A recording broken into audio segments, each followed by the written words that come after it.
Today on the show, we have a Tom Hanks twofer, Forrest Gump and Catch Me If You Can. I apologize in advance for the Forrest Gump impressions that I will no doubt do today.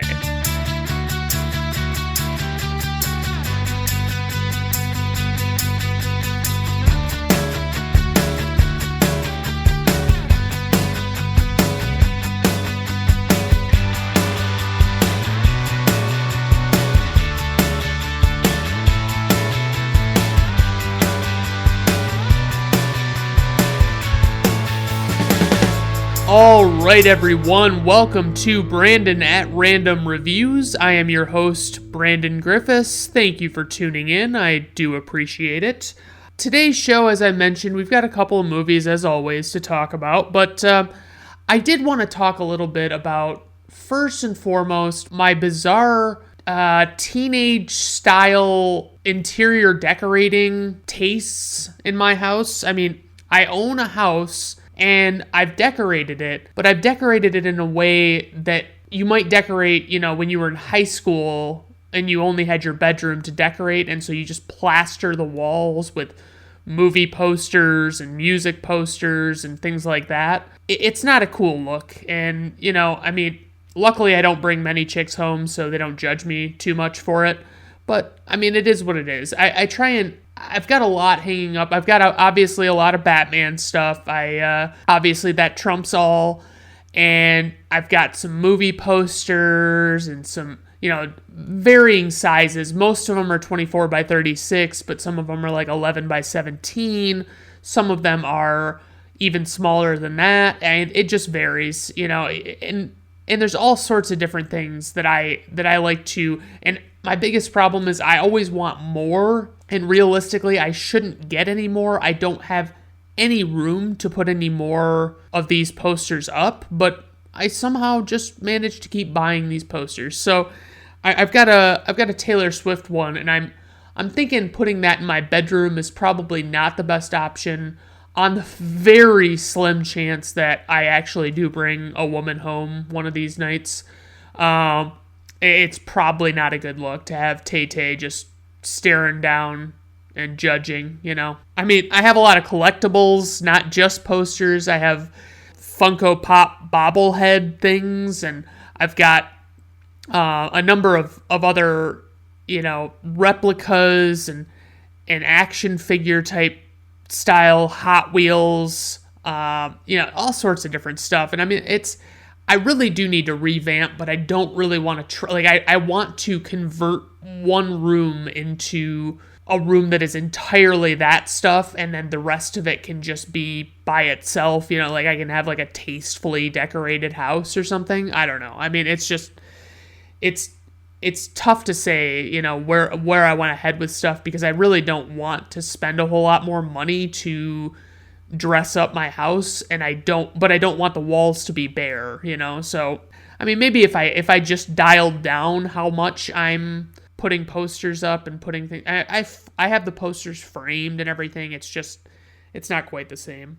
The other thing that I've been dabbling around in is the art of bicycling, which I have my own bike. It's been in my family for quite a long time. It's a men's Huffy, which I know is not like a top-notch bike brand, but it's a known brand. When I started looking at it, and I was like, God, I really want to give this a shot and see if I can take my, I wanted to, because it was a mountain bike, and it had mountain bike tires on it, and I'd never done anything like that with putting new tires on a bike, so I gave it a shot, and I went on Amazon and I found the right size tire, and I ordered a couple of hybrid tires that are designed to be used on asphalt, which is where I would primarily be using the bike. I bought tubes for those tires because that's the way bikes are. They have tubes in them, and those were ridiculously cheap. They were under $4 a tube, and it's I would have thought $20 minimum on those. So I was very pleased with that, and they worked out great. And in taking the mountain bike tires off of the bike, I effectively destroyed the old tubes. So I bought new tubes for both the new hybrid tires and to replace the old ones and the mountain bike tires. I had to adjust the brakes, and I contacted my local bike repair shop, and they just kind of, I wanted to get an idea. I was like, hey, I'm having problems with my brakes. I'm kind of wondering if you could maybe put new brakes on them. What else might need to be done to it? Because I just don't know by looking at a bike what's important or what's, what needs to be fixed up, So the guy got back to me, gave me some price points, but I'm just like, God, I don't even really know. Like, I really should just ride this bike around a little bit and give it a shot, because it's so possible that I'm not going to like riding a bike at all. I haven't ridden a bike since I was too young to drive, and so, or, not in any major capacity.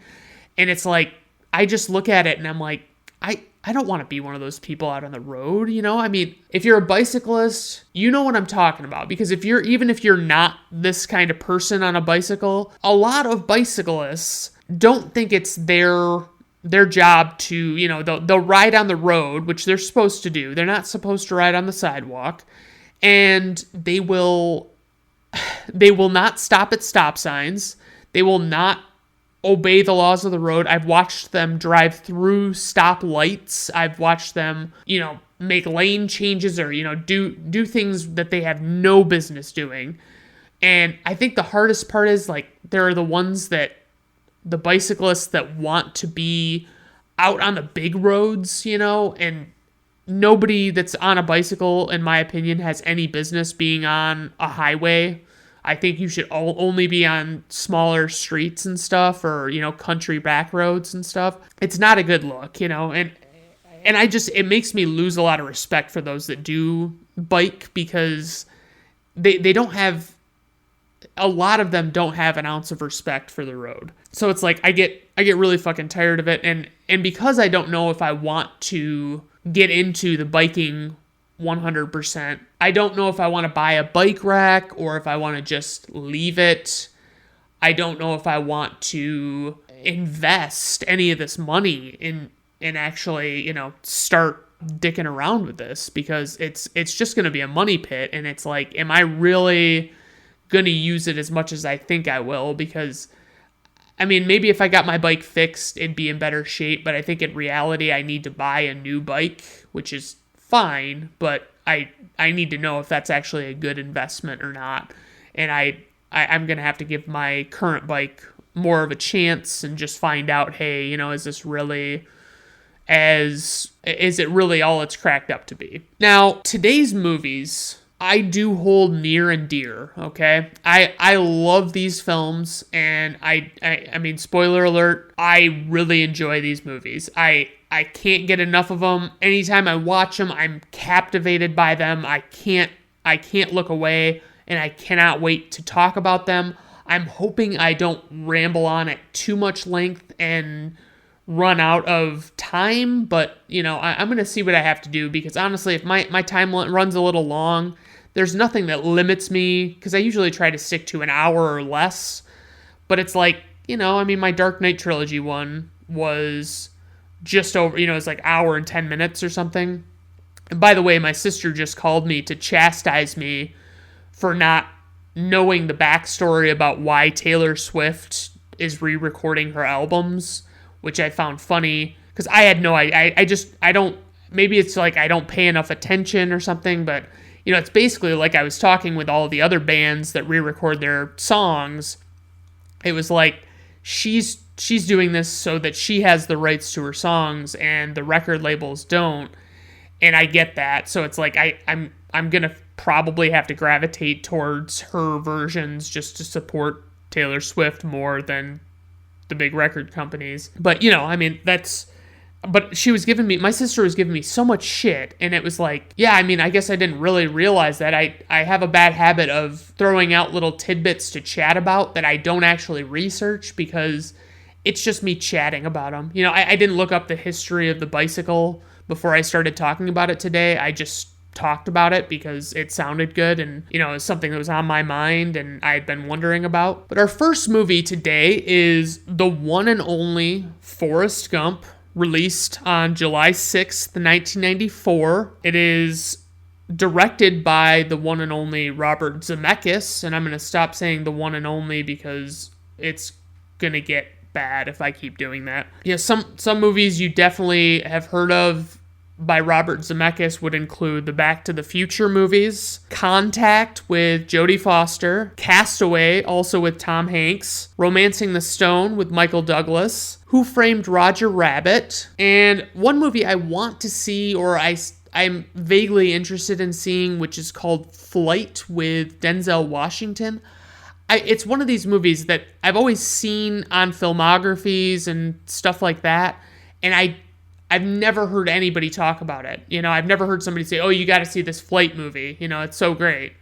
And I mean, it could be a very good movie and it's just underrated, but it could also just be mediocre, and that's why I haven't heard about it. So that's where I kind of come to a bit of a tough decision with some of these movies, because I want to watch all the movies all the time, but it's also tough when you have a feeling like you might get something shitty when you're watching the movie.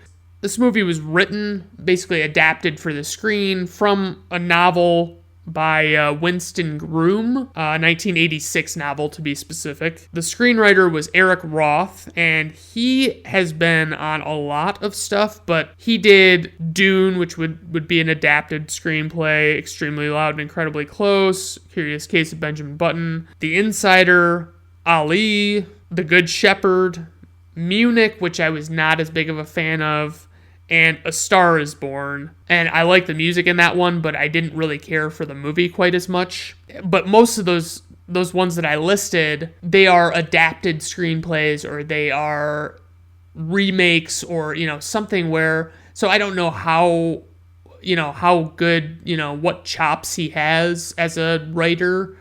But, I mean, he's got some big movie names under his belt, so that's still impressive regardless. The composer for the score of this movie, it's very important that you are distinctive about what's a score and what's a soundtrack. Score is just the instrumental music that is made specifically for the movie.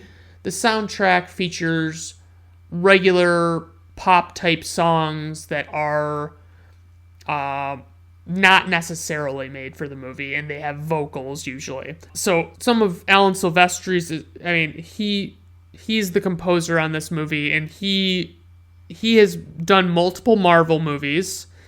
He did Ready Player One. He did the Back to the Future movies.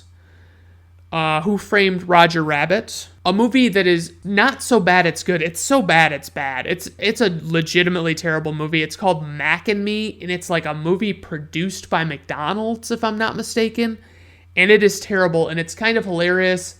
Every time Paul Rudd comes on, he comes on a late night show, and he always, instead of playing a clip from the movie he's about to star in, he plays this same clip where this kid in a wheelchair flies off a cliff in Mac and Me and lands in a giant pond or lake or whatever you want to call it. It's a terrible movie, but I was really surprised to see that he had been involved.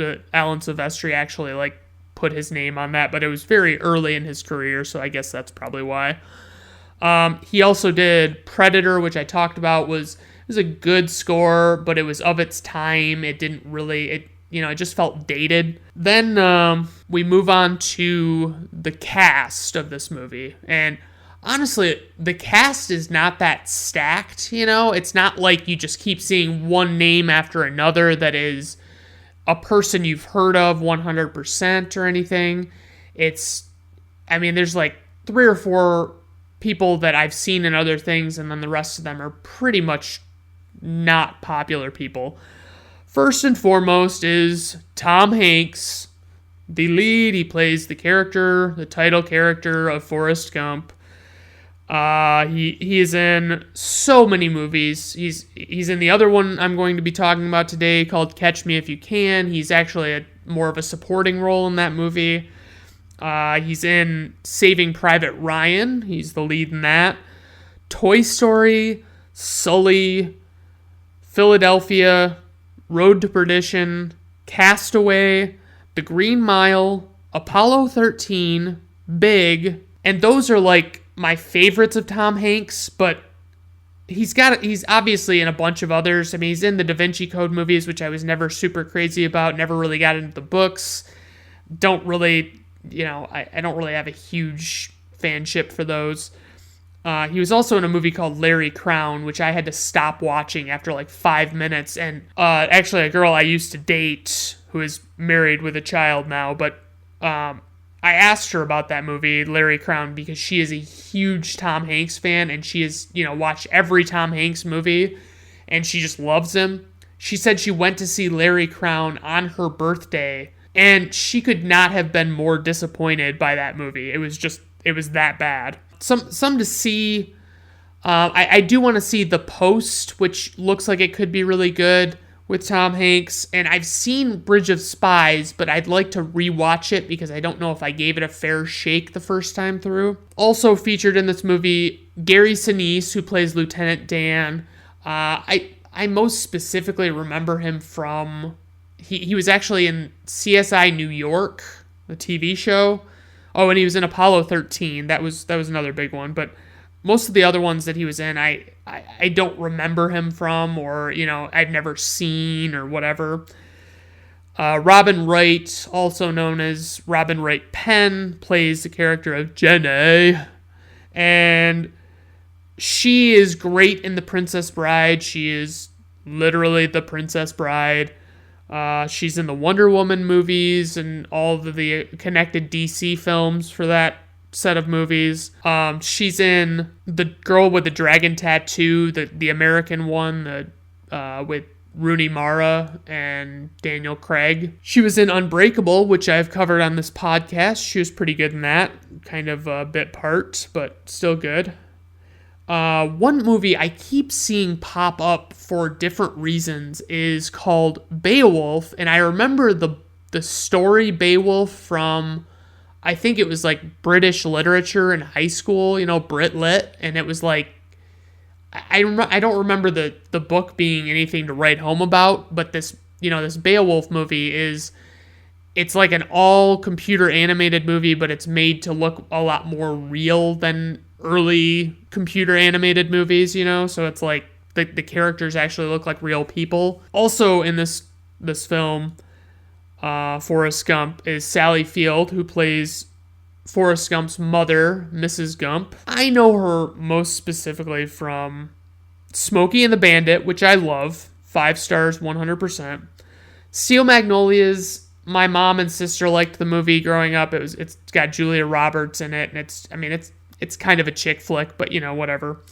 And she was also Aunt May in the Amazing Spider-Man movies with Andrew Garfield, and she was pretty good in those. I always loved that those movies pivoted so hard to Marissa Tomei in that role, and it's just like, oh yeah, I can watch a movie with Marissa Tomei. I can deal with that, So basically, this movie, what it's all about is, I saw, and this isn't a direct quote, but I remember this movie is listed on, the guide for my TV one time, and I scrolled by it and I wanted to see how it described it, and it was something to the effect of, a simple-minded Southern man grows up and is indirectly involved in major events without realizing their historical significance.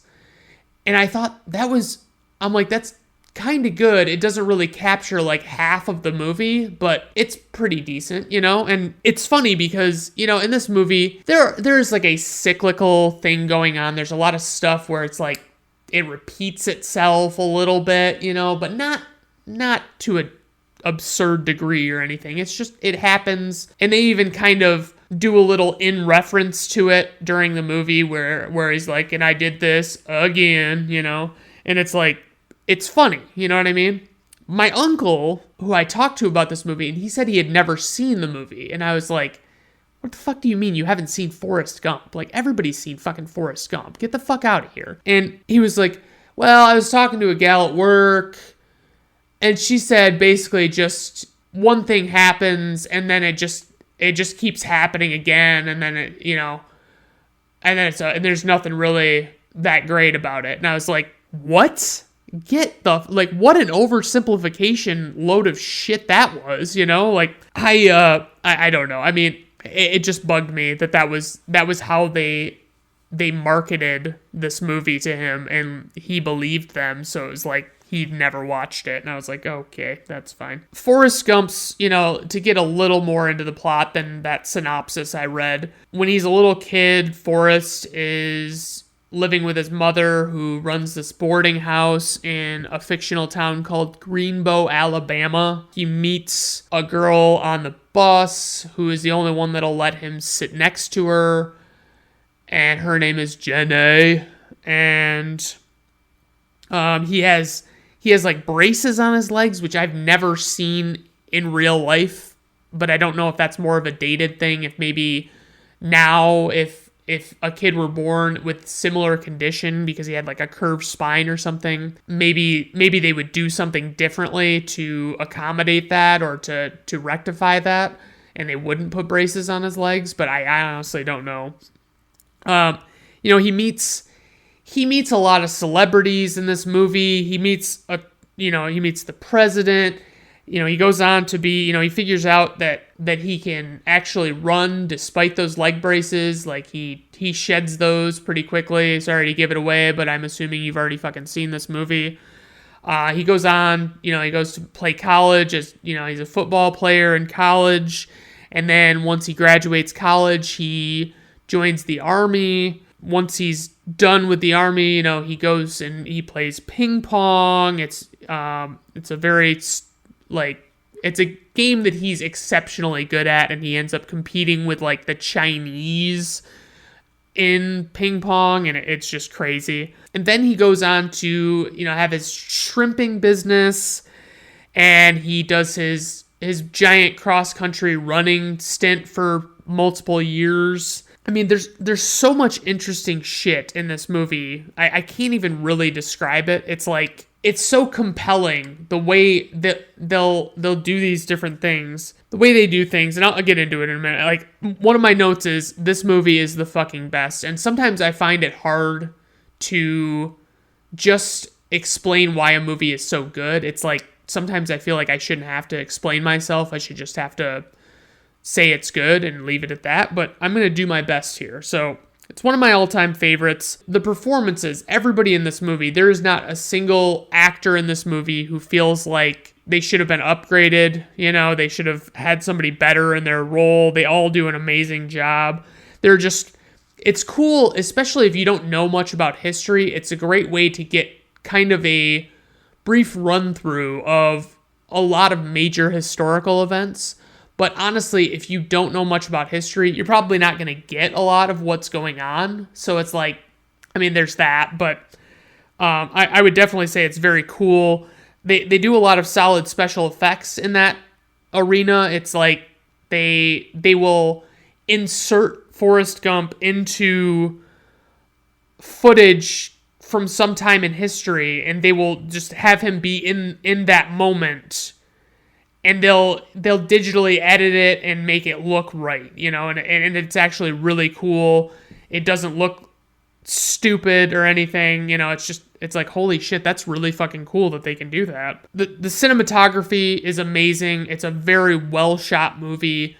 There are a lot of scenes, like I mentioned, there's a scene where Jenny sees Forrest at, he's talking at a speech at the Lincoln Memorial, and all these people are gathered, and it's like digitally added people. There were like 1,500 extras, but they made it look like there were like 100,000 people at this fucking reflecting pool. And Jenny comes walking across the reflecting pool, and it's so cool. Like, all you can think is like, how the fuck did they do that? Especially in that day and age. But I mean, there are just a ton of incredible shots. It's just a very well shot movie. My God. Some things I will mention about this movie that I guess I have to say, because I can't just say all good things. Some of the special effects, like for instance, there's a certain character who is legless at one point in this movie, and the effects look pretty shitty by today's standards. I mean, it's very, very obvious that they like wrapped his lower legs in like blue fabric and used that to make it appear as though he had no lower legs. Some of the scenes where Forrest is inserted into the historical footage, they make it so, like John F. Kennedy is talking to Forrest, and when you look at his face and they like have him say something, and it's like, it looks off. You know what I mean? It's confusing to look at, and it's like, it looks cartoonish, so I guess that's a problem. There's a whole scene where Forrest Gump goes on the Dick Cavett show, and John Lennon's on there, and it's more of the special effects thing where they're making his lips say something that he wasn't really saying.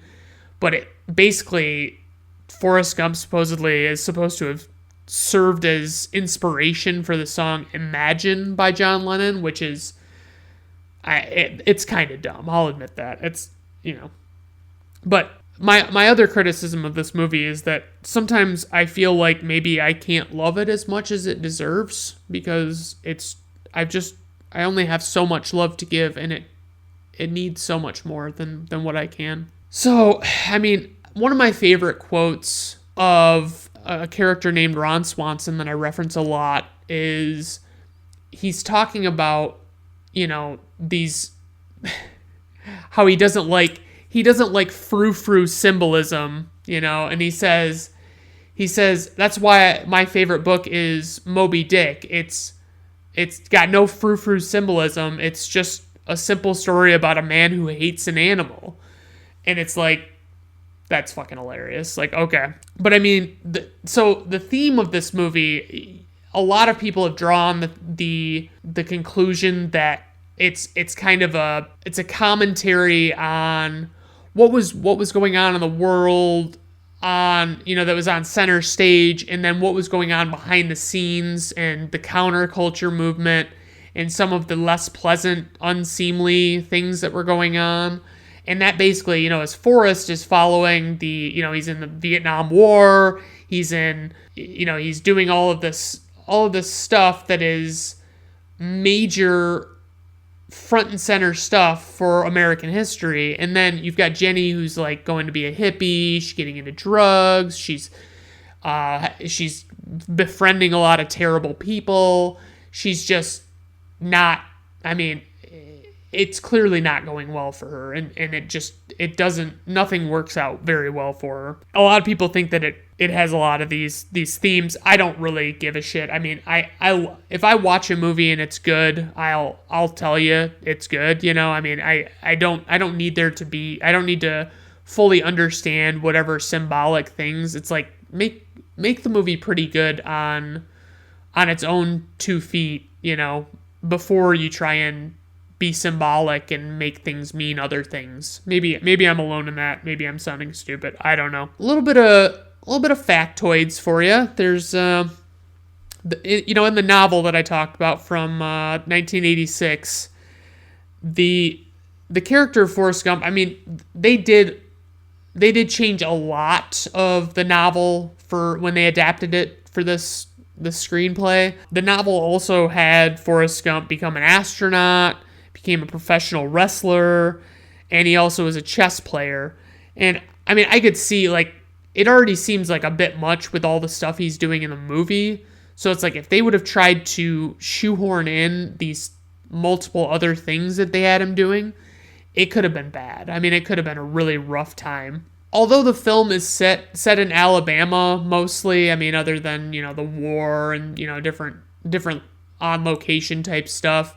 I mean, it's based in Alabama, but it actually was shot in South Carolina, North Carolina, and Virginia. There's always a tidbit that I see from this movie, and apparently this has been said that at the scene at the reflecting pool where Forrest Gump gets up to deliver a speech, somebody who, some radicalist or whatever you want to call him, gets into the audio equipment and disconnects the microphones while Forrest Gump is about, just as he's about to talk. And then he says all this stuff, and, they stop the guy that was unplugging everything. And when they get everything plugged back in, Forrest Gump just says, and that's all I have to say about that. And it's like, okay. Apparently what they actually said was, sometimes when people go to Vietnam, they go home to their mamas without any legs. Sometimes they don't go home at all. That's a bad thing. That's all I have to say about that. So, actually that would be a little too profound, I think, for this character, but it's also simplistic enough that it would fit. Apparently, Tom Hanks did not actually take a salary for this movie. He was paid percentage points for this movie, and it ultimately netted him $40 million for this film, which is percentage of the, of the profits of the movie. The ball and the ping pong scenes is pretty much always CGI, as far as I know. The scene with Elvis, Kurt Russell voices Elvis, and the one that blew my mind that I had never heard of before was that Bill Murray, John Travolta, and Chevy Chase all turned down the role of Forrest, okay? Zemeckis actually wanted Bill Paxton for the movie, and they just didn't feel like he was a high-profile enough actor, so the guy who wrote the book actually wanted John Goodman for the role, which is crazy to me, because, it's John Goodman. He would have been at the height of his Roseanne days, so, it's crazy to think that could have been him, but, whatever. Piggybacking off that note, another thing that I would be remiss if I didn't mention is the fact that this has to be one of my favorite soundtracks of all time. And I love the score from Alan Silvestri, and he's got a very cool instrumental score for the movie. But this movie introduced me to so many of the greatest songs of the 50s, 60s, and 70s that I find it hard to even wrap my head around it, it's fucking crazy. And, you couldn't get them all on a CD, unless you got, I think, a special edition version of it. But it was pretty fucking cool. Some of the songs, and I'll just kind of run through them, that are on the soundtrack are Hound Dog by Elvis, Fortunate Son by Creedence Clearwater Revival, which actually came a pretty big cliche for war movie backing songs, I Can't Help Myself, Sugar Pie Honey Bunch by the Four Tops, Respect by Aretha Franklin, California Dreamin', For What It's Worth, or California Dreamin' is the Mamas and the Papas, For What It's Worth is Buffalo Springfield, Break On Through to the Other Side by The Doors, Mrs. Robinson by Simon and Garfunkel, which was originally featured in The Graduate, Get Together by the Youngbloods, Turn, Turn, Turn by the Byrds, Everybody's Talkin' by Harry Nilsson, and that was originally featured in Midnight Cowboy, Joy to the World by Three Dog Night, Sweet Home Alabama by Leonard Skinner, Runnin' on Empty by Jackson Browne, On the Road Again by Willie Nelson, Go Your Own Way by Fleetwood Mac. Now, that is a fucking stellar list of songs I just went through. And that is, it's got to be probably the best soundtrack, one of the best, if not the best soundtrack I've ever heard. So this movie did win Best Picture, and Tom Hanks won Best Actor for it. I always find it interesting. There were other movies that I didn't look up, but so Forrest Gump obviously won, but Four Weddings and a Funeral was also nominated. Pulp Fiction, which is also nominated, and that was the one that John Travolta, I believe, ended up just going all in on, which I can't say it was a bad idea because, I mean, this movie would not have been good with John Travolta in it. I'm sorry, it just wouldn't. Quiz Show, which is one I need to see, but I still haven't gotten around to. And The Shawshank Redemption, which, man, that's a tough year for Shawshank Redemption to come out in, that they have to go against Forrest Gump. I mean, I can't fucking believe it. So anyway, the runtime of this movie was 142 minutes. The budget was $55 million, which seemed low to me, given the amount of special effects that were at hand. Industrial Light and Magic, it just seems like they would have been more expensive, so I don't know. Worldwide gross to date is $678.2 million.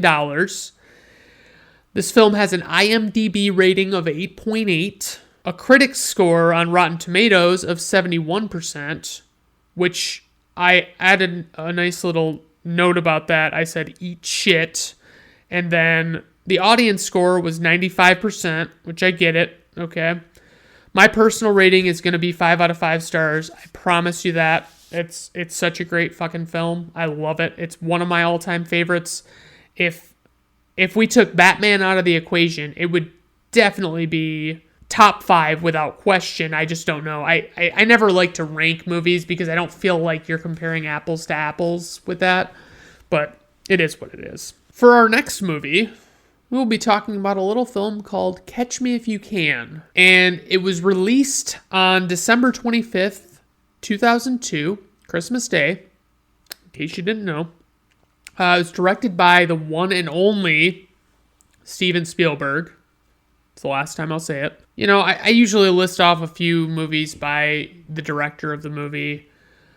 Steven Spielberg has had a couple of decent hits, you know, 1 or 2 decent movies. He made Jaws, Saving Private Ryan, Indiana Jones, the whole fucking series, E.T. the Extraterrestrial, Schindler's List, Jurassic Park, Minority Report, Hook, Close Encounters of the Third Kind, which I wasn't super impressed with. I do want to see The Post, and I want to see 1941. Those 2 movies keep popping up for me, and I need to check them out. So this movie is based on a true story.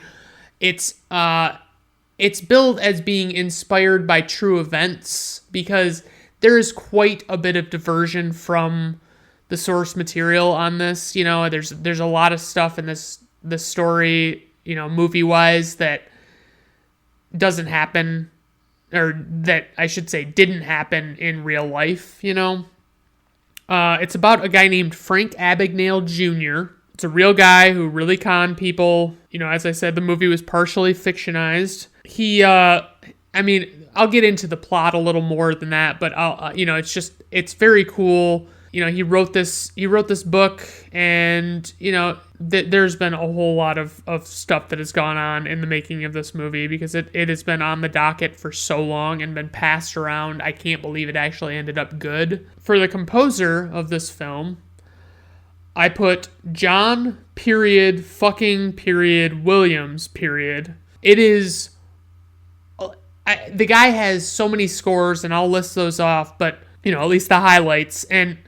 But this one, it fits the movie so perfectly. It brings the movie to life in a way that anybody else, if they would have been in this, you know, in the seat of having to compose for this movie, it wouldn't have come out as good. It just wouldn't have. So obviously, you know, John Williams is a big name. I'm just kidding around, but he's got some amazing work. He did all of the main trilogies of Star Wars. He did all of the Indiana Jones movies. He did a couple of the Superman movies with Christopher Reeve. Did the Harry Potter movies, E.T., Jurassic Park, Saving Private Ryan, Home Alone. He obviously frequently collaborates with Steven Spielberg and George Lucas, and, you know, so it's pretty nifty. Oh, and he did Jaws. I mean, Jaws was the big one that, like, was his breakout, you know. I think he composed the Fiddler on the Roof songs because it's a musical. But I mean, he is a fucking solid guy all around. And the only thing that bummed me out was I recently saw an article that stated that John Williams had said that his last movie that he was going to compose for was going to be Indiana Jones 5. And I was like, that's not the way that guy should be going out. That's not the way this should happen. But whatever. So in this movie, we have, for the lead role of Frank Abagnale Jr., we have Leonardo DiCaprio, who is skyrocketing at this point in his career. I mean, he was in Titanic, and he was in a couple of movies right after Titanic, but nothing that stood out. But all of a sudden, people started to realize, like, hey, this dude can fucking act, and he's a good-looking guy. He's got a lot of appeal, and it helped out for this one that he looked so young, because he must have been playing like at least 10 years younger than what he really was, you know what I mean? So it's like, yeah, wow, that's fucking awesome. You know, as I mentioned, he's in Titanic. He was in What's Eating Gilbert Grape, which is a movie I'll always remember from my childhood. It's a great one. The Departed was a solid film. Martin Scorsese, who he frequently collaborated with after this. The Wolf of Wall Street, another Martin Scorsese movie. Shutter Island, Martin Scorsese. Don't Look Up was a very recent one. Once Upon a Time in Hollywood, Quentin Tarantino, solid film. The Revenant is the one he finally won Best Actor for, because I feel like they were really fucking hosing him on a lot of these movies that he'd been in. He was in The Aviator. I mean, my God, there's way too fucking many of these. But anyway, he was in Gangs of New York. He was in a movie called The Great Gatsby, which is adapted from a popular novel and was a fucking stupid adaptation and had a bunch of Jay-Z songs in this jazz age movie. Fucking bullshit. Anyway, he was in a great underrated movie called Blood Diamond. And two movies that I'd like to see with him in it are Revolutionary Road with Kate Winslet and The Quick and the Dead, which is like a Western from the mid-90s, which is solid. I mean, I've heard it's solid, I should say. And obviously, like I promised, Tom Hanks is in this movie. He plays FBI agent Carl Hanratty, who, that's not actually the name of the agent that was chasing Frank Abagnale Jr. It was just, the real guy didn't want his name used, so Frank Abagnale, respected that and named him after, a football player or some fucking thing. And I won't get into Tom Hanks' filmography again, I mean, even though there's more to talk about. Christopher Walken plays Frank Abagnale Sr. He was very good in this movie as well. He's, some of his biggest movies are like The Deer Hunter. I liked him in Wedding Crashers, although it was a pretty small role. Man on Fire, he was solid in. He was on screen for less than 5 minutes in the movie Pulp Fiction, and he was amazing. He was in the movie Seven Psychopaths with Sam Rockwell, which was not a very good movie. I was really disappointed by it when I finally saw it. And it wasn't even like it was rated poor, it was just it was clearly overrated. People didn't want to admit that they had seen something that wasn't as good as it should have been. A very young Amy Adams is in this movie. She plays a character named Brenda Strong. She's been in quite a bit of stuff. I mean, the first thing I think of when I see her is she was Katie in The Office. She was in the episode called The Hot Girl. She was the titular hot girl. And she comes in there to sell handbags and all that fun stuff. But she was also in the movie The Fighter. She was in this really cool science fiction movie called Arrival. She was in American Hustle. She was in all these recent DCEU Superman movies as Lois Lane. And, Justice League and all that stuff. She was in the movie Her, which is criminally underrated in my opinion. It's a really great movie. You really should check it out if you get a chance. So we also see Martin Sheen, James Brolin, Ellen Pompeo, who is Grey from Grey's Anatomy, and this was before that happened, and I think around the time that she would have probably been in Old School. And then Jennifer Garner is in this for a scene. Elizabeth Banks, very early, like not so early, because I think she was already in the Tobey Maguire Spider-Man movies by this time, but still very early for her. But I mean, the basic premise of this movie is this kid goes off on his own when there starts to be trouble with his parents, as far as them getting divorced or whatever. He learns from his father how to con people and how to, get his way in certain things. He starts writing forged checks and, just passing them off as authentic and trying to get people to cash them. And he learns a lot about how they work and what he needs to do to make them work. And then he starts pretending that he has jobs that he doesn't have. He pretends to be a substitute teacher. He pretends to be a pilot. He goes all over the place. I listed the note of charms numerous up-and-coming hotties, which I guess you could say, I mean, like Jennifer Garner is in this movie, but she was not new to the scene. Like, she was already in the show Alias, so it was a pretty small part for her to take. And, Tom Hanks's part in this movie is investigating Frank Abagnale Jr., what he's doing.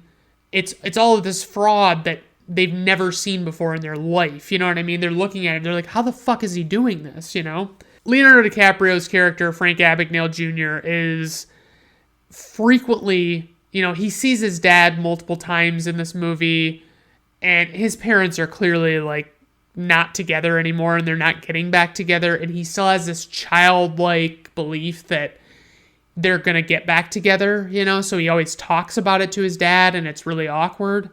But it makes sense. He was a child when he left, and he's growing up, but he never learned how to look at things a little more objectively and understand what was really going on.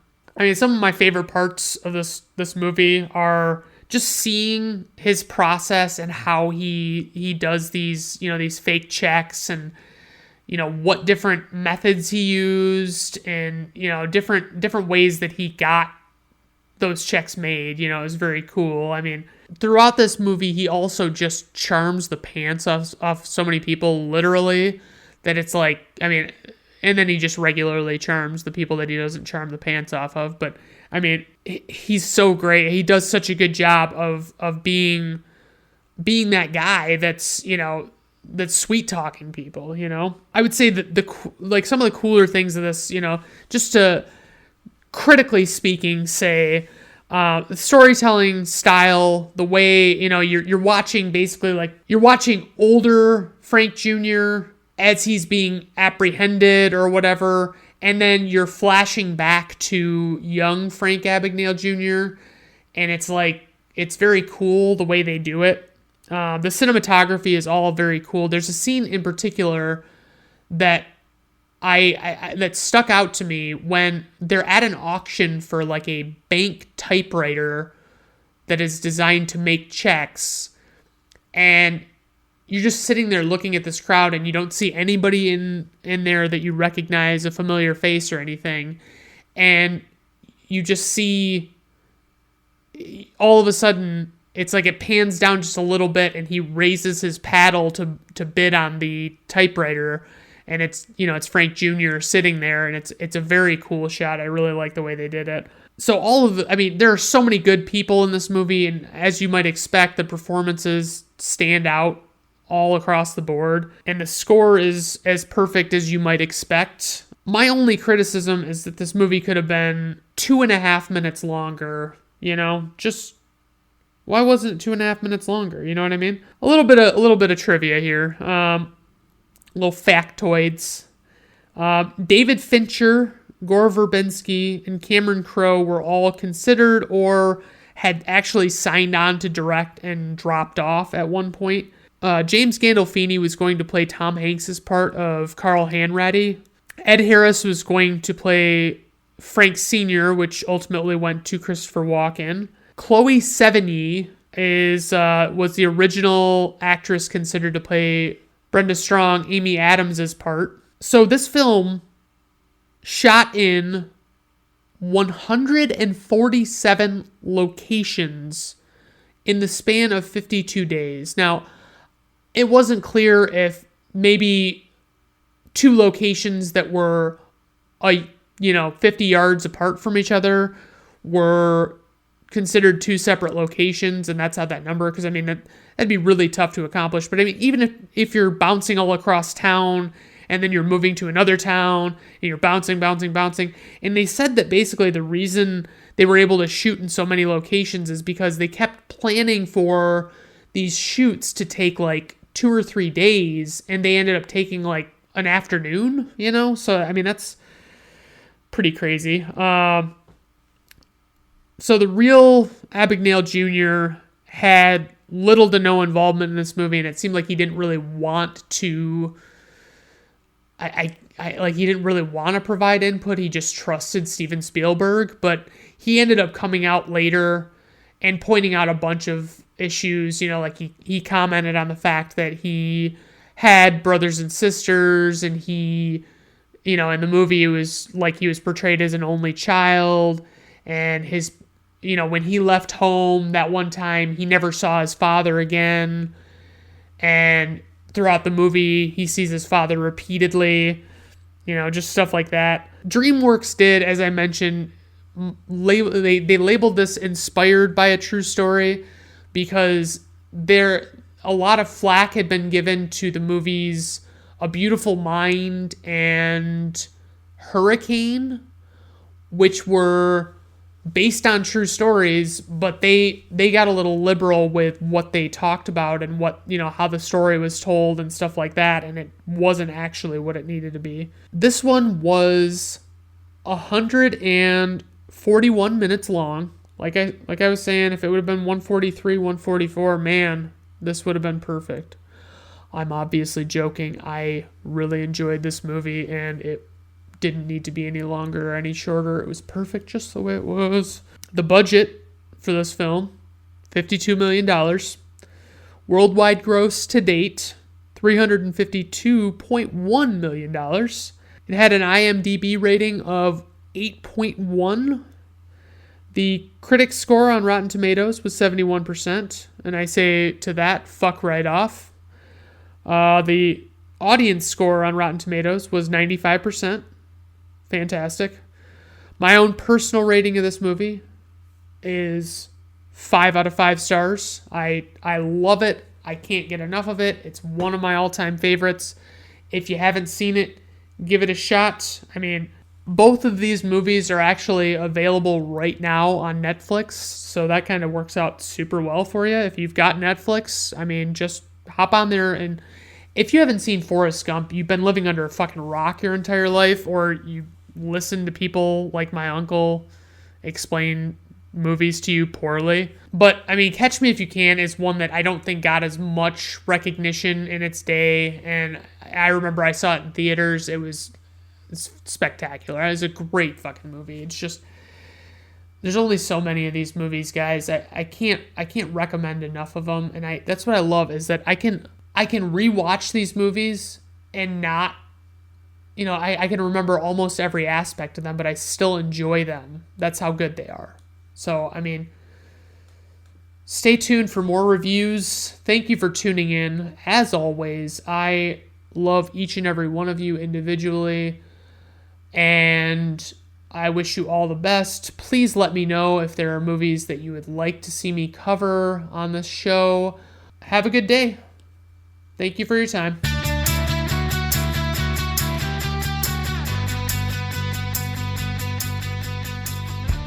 Brandon at Random Reviews is performed, written, directed, produced, and edited by Brandon Griffiths. Theme music is performed by Augusto Diniz from Fiverr.